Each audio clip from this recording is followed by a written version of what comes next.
This thing called waterfowl hunting, it isn't for everyone. It's for those of us that choose to wake up before anyone else and drive on a seemingly endless road. It's for those of us that brave the elements, the cold, the snow, the wind, the rain.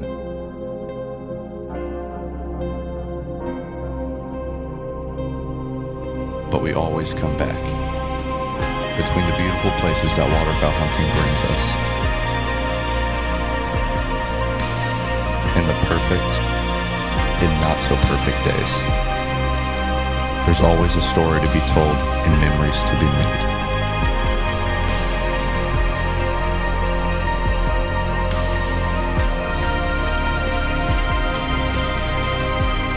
This is our why. What's yours?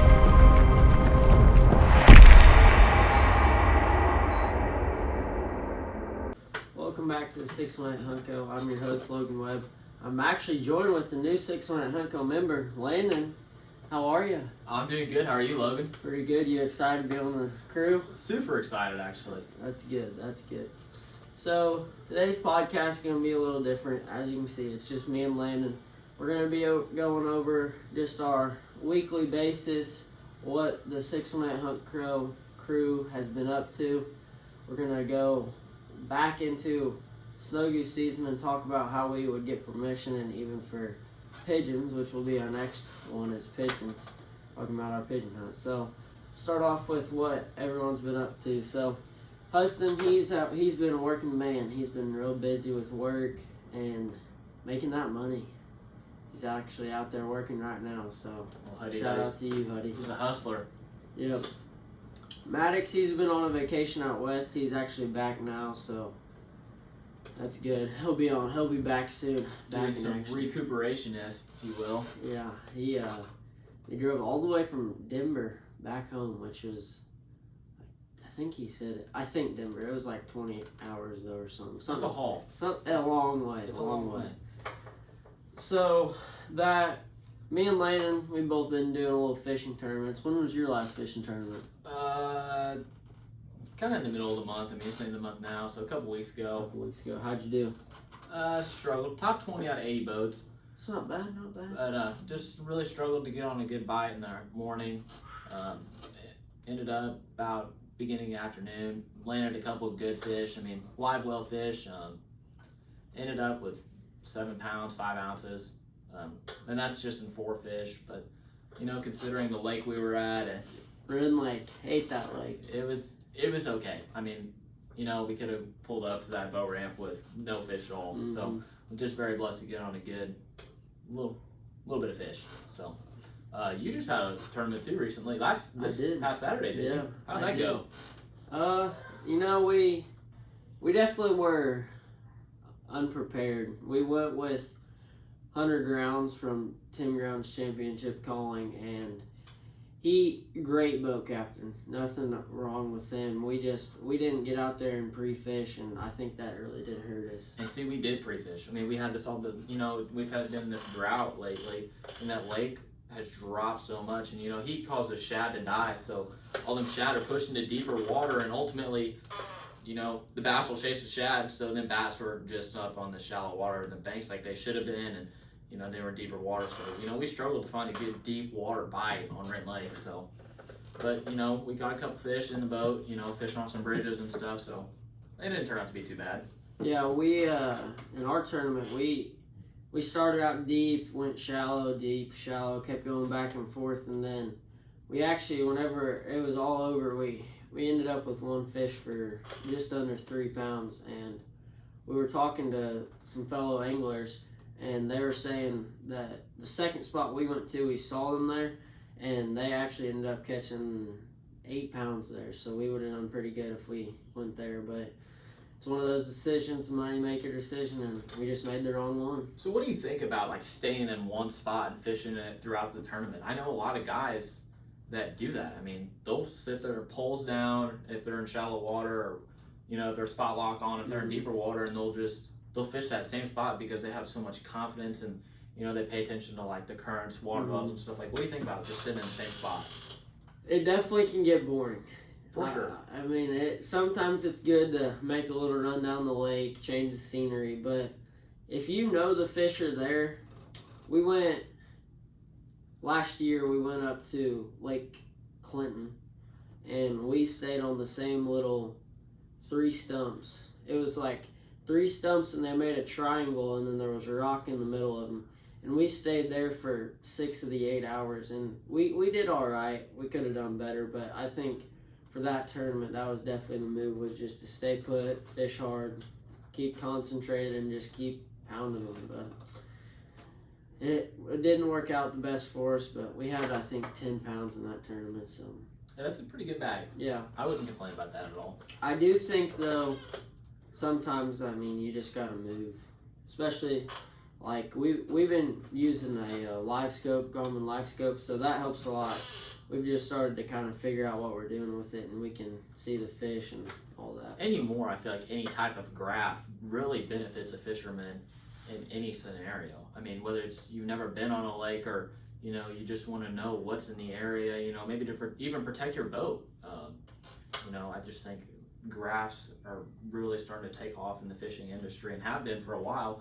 But I mean, just more so, being young, me and you have more access to them than what we used to would have been. So I think for sure that anymore, you got to put your money into your graphs. You gotta, if you have the best of the best, and you take the time to learn them and know how to use them, you'll be an amazing angler. Even if you don't have the best of the best, I mean, it's still beneficial to have. It really does help to learn them. Me and my fishing partner, we just started looking into the live scope and really figuring out how to do it. And we caught a few fish this morning actually on it. So it definitely pays off to learn about it and figure out how to use them. That's for sure. So outside of our fishing recently, me and you have tried to get on a good bag of pigeons. We have. It's been tough. It's been tough between either people saying no, or even the pigeons not being here. I mean, they're there one day and gone the next. But pigeons aren't really a very common bird for us to see here. No, not really. I mean, you have to find them first in order to be able to hunt them. But boy, when you find them, they're there. They're there, and they commit. They commit. Yeah. They're kind of like a snow goose, wouldn't you say? I would, yeah. We set out a Dove Mojo on that one hunt, and just that was my first pigeon hunt. Smoked them. It was for a first hunt. It was amazing. Couldn't ask for anything else. I mean, you'll just see them. They'll be way out of the. I mean, you're thinking like, oh, they're not even gonna come, and all of a sudden they're just right down into your mojo. They cut. Almost land on it. It's crazy. It's pretty cool. But definitely something you should do. How many birds do you think we ended up with that day? 12 or 15. 12, 15. I don't think we really counted, but it was about that, yeah. Pretty good hunt though. For sure. But back to the permission, that's been pretty rough with us. It has. That's been a tough standpoint. So going into, first you got to scout the birds to know they're there. And then you got to ask for that permission to hunt the bird. What are some of your tactics when going into finding those birds and asking for permission to be able to hunt those birds? So me, Maddox, Hudson, we all go through the same 4 or 5 steps. First, you obviously got to find them. Okay. And I think if you don't have Onyx, you have to get it. It's the best app out there. Shows you property lines, who owns it, everything. It's a must-have, I think. And it helps, too, with phone numbers, getting phone numbers, contacting out to people. And I don't know about you, but I think it's better to go knock on the person's door rather than call them. Oh, I feel like a face-to-face interaction really helps a landowner get a feel for, who they're letting on the property and stuff. It's a big deal to let somebody on your property. And it makes a difference. Yeah. It does. Because there's a big liability that can come with that. Say one of us were to get hurt and, they don't really know if we were to call them who they're dealing with. I mean, we could sue them or something and then it's ruin it all for them. I know. So whenever we go, we normally, the funny part is it's always, you ask, no, you ask. So one of us has to get confident enough to go up there, but we finally get up there and it's not that bad. I promise it's not bad at all. But we just would go knock on the door, introduce all of us. We'd all walk up there. That's a main point, we think. And that's kind of a confidence. Get everyone that's going to hunt there. That's a confidence booster too. If you got your buddies beside you, yeah, it helps. What's it going to hurt? Yeah. I mean, if you're going up there all by your lonesome and they're sitting in the truck, it's like, all right, I'm going to get shot down. The worst they're going to say is no. I mean, you just got to go for it. So it's easier to ask for permission than forgiveness. For sure. But we would go up, knock on the door. I'd be like, say me and Landon were going to hunt. I knock on the ladies or gentleman's door. I'm like, hi, I'm Logan Webb. This is Landon Mischke. I'm from Carterville. We were wondering, we saw some snow geese across the road or wherever their field is, and we were wondering if we could hunt them. And then they're, well, we've had people hunt them in the past, and we're just not too sure about it. Never try to be pushy with them, because then it's for sure no. No, just try and reassure, really, about, how considerate you can be towards them helping you and offer help in return, whether it's a form of payment, offering to do things for them in the summertime, whatever it takes to get you to where you want to be and makes them happy at the same time. By all means, do it, especially if you know you're going to get a good hunt out of it. Yeah. I mean, I think me and you can both agree that waterfowl hunting takes work. Oh, for sure. Yeah, if you don't put work into it, you're not going to go anywhere. Any type of hunting really takes work. I mean, you're not going to get what you desire out of it just by, walking in on public land those 60 days and just expecting gobs of ducks to come in and stuff. It's just not going to happen. Yeah, for sure. But, so you ask the people, you're like, so can we hunt?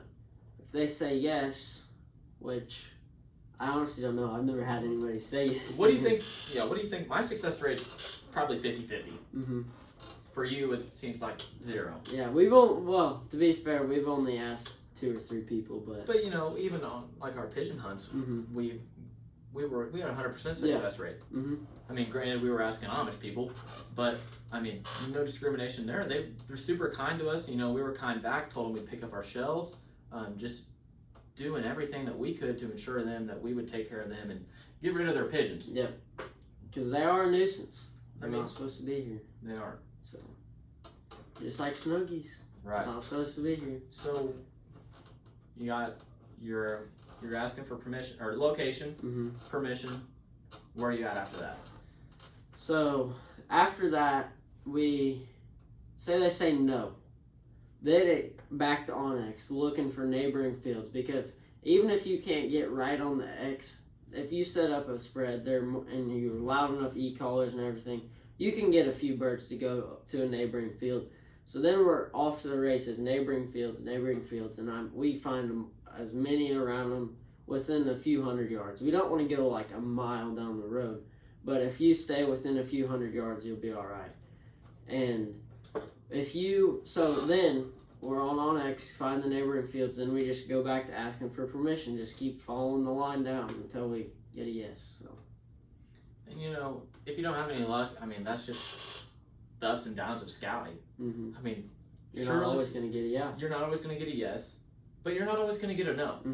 I mean, there are some people that are just, that bless us with the opportunity to be able to hunt their fields, and then there are some people that, because of other people, maybe leaving trash or shells or, birds in their field, just inconsiderate people.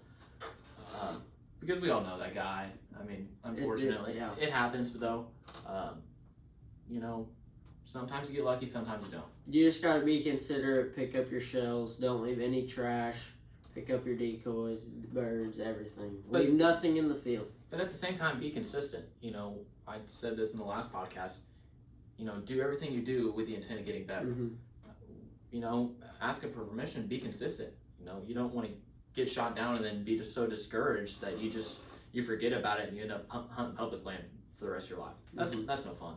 I promise you, some of our best hunts have been on private ground, just out there doing what we love. We get to do it our way. We don't have to worry about people 200 and 400 yards to the north, south, east, and west of us. Just it's a good time when you get on a good private land hunt. That, and it feels a lot better to just run your own hunt. Don't have to worry about nothing. The birds are gonna come. It's fun. You're not gonna get other people's swing birds. Yeah. You're not gonna have to worry about other people calling. Sky busting, shooting when you're decoying birds. it's a lot, I feel like, safer, More fun. efficient. Yeah, it's just a better way to hunt. You don't have to get up at 3 to go to a draw. Yeah, but that's just our opinions too. Mm-hmm. I mean, if you seriously love public land hunting, which there can be some good public land I've hunts. had some good public land hunts. So, and they're fun whenever they pay off, but very few and far in between. Yep. So on to our next topic. You think it's time to move on to duck calls? All right, Logan's got something pretty exciting to talk about. So, over at 618 Hunt Co., we have decided that we're going to start making duck calls and goose calls. Not quite yet, but in the future. In the future, sooner than later, goose calls will be added to our market. Mm-hmm. So if you're looking on the YouTube channel, watching this podcast, you can actually see we got one of our calls right here. And Landon, let's hear it. Disclaimer, I don't claim to be the best caller. So should I hit him with a couple quacks and slight feet juggle? Yeah, might as well. I'm going to give it a roll.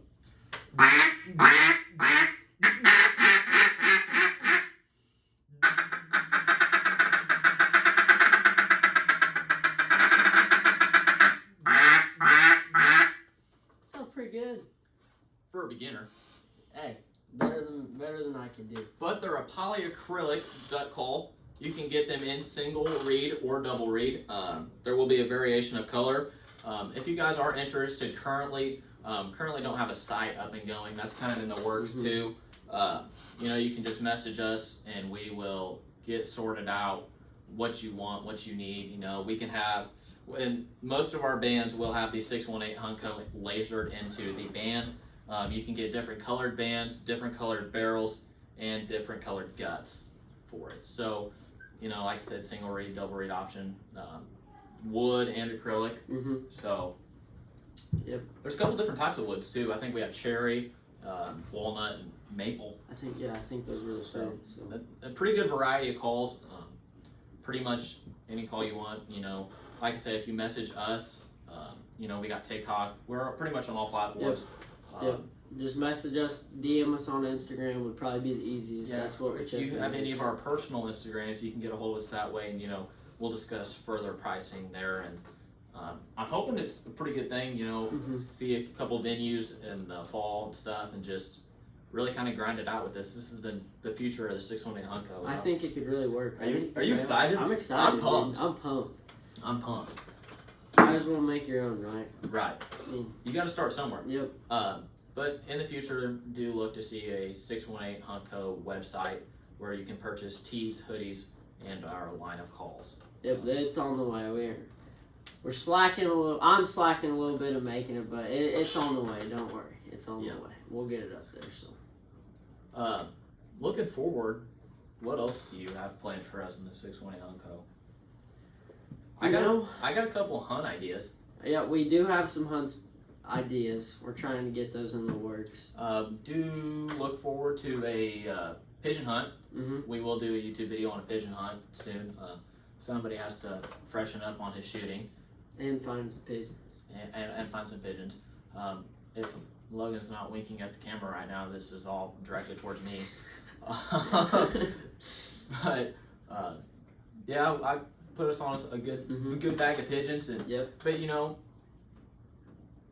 my work isn't my work without Logan, Max, and Hudson, and none of their work is the same without the rest of us. So, at the 618 Hunt Co. here, we're a team, and like I said, we always do everything with the intent of getting better. This is just the beginning for us of hopefully something that turns out to be pretty cool. So, I'm stoked. Me too. I think too. This could be our full-time job. This could. If it gets there, it could be our job. That's crazy to think about. I'm a plumber right now, so shout out to Jason Crane for that. Thanks, guy. Yep, big help. Big help. But I'm just looking forward to the upcoming waterfowl season and seeing as a channel and just as friends, the fellowship we can bring with each other and just how much we can grow. That also, whenever we go on hunts, we're not necessarily looking for the birds or all that stuff. It's the memories for me, at least. For sure, it's the memories. I mean, I know so many hunts. Especially with Hudson going after school every day almost. We'd maybe kill one bluebill or something, just random that would fly through. But those were some of the best hunts I've been on. Or even one time we were at my pit and I fired off a shot to jump or get some snow geese to come up, and it turned out to be a bunch of seagulls. And you talk about embarrassing. I was so pumped when I saw that big cloud of white birds get up. Oh, he was running through the field as fast as he could. I mean, sprinting and I was just so we're just sitting there videoing him laughing, and he gets all the way back, and we're like, hey, those are I seagulls. was like, get back in the pit, get back in the pit, they're coming. Logan goes, Landon, those are seagulls. And I was like, oh. That was like a 400-yard dash, though. That was. In a matter of like a minute. Yeah. In waders. Yeah. It was impressive. It was impressive. After church. Yeah, it was. With Cooper. Cooper was there. He was what, like a couple months old? Cooper's a couple months old. I'm expected to see some pretty big things out of him coming up too. I think so, yeah, for sure. You guys look forward to seeing Cooper in some of the YouTube videos.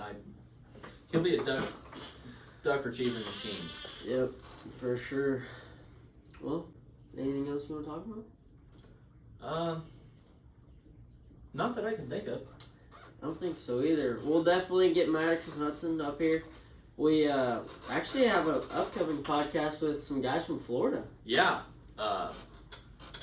That'll be pretty exciting. I'm excited. Me and Tristan have been talking quite a little bit about, upcoming dates and times and stuff to get that done. And I'm definitely excited, that's for sure. if you guys follow Zero Duck 30 on any platform, that'll be pretty cool. That'll be the episode for you to watch, because Tristan and the guys from Zero Duck 30 will hopefully be on a podcast with us pretty soon, and I'm just really looking forward to that. Me too. I'm ready. Just growing like that vast friendship, not between us, but between other people who have a podcast and, or social Other media. people in the industry. Yeah, I mean, just, kind of get to see, what they're doing and the steps they're taking to make it there, and, comparing, maybe it helps us to see some things we're doing wrong. I mean, we're not in it to mock anybody or anything, but just some of the steps that it takes for us to get to the top. I mean, I don't think, Drake Waterfowl or Sitka didn't get to where they are today. Yeah, everybody starts in the same place. Just that's kind of like, it makes me think, Nike was originally a guy selling tennis shoes to tennis players. Mm-hmm. And look at where he's at now. I mean, that's probably the number one shoe sold probably one of in the world right now. It's crazy. I'm ready. It's going to be I'm us. excited. We got this. Yep. So thanks for listening to this episode of the 618 Hunt Go podcast. Thanks, Landon, for being on here. Anytime. Thanks for joining the crew. Absolutely. So you can find this on YouTube, also any of your podcast platforms. So please like, subscribe, share, hit the notification bell up here, and we appreciate it more than you guys know, and we appreciate you guys being here. I think giveaway soon. Giveaway very soon. We're getting ready. Do check out our Instagram and our TikTok for things like that coming up. Yeah, there'll be posts on there about how to enter and all that stuff. So let's do it. I'm excited. Let's do it. I'm excited too. Yep. So thanks for listening, and we'll catch you on the next one.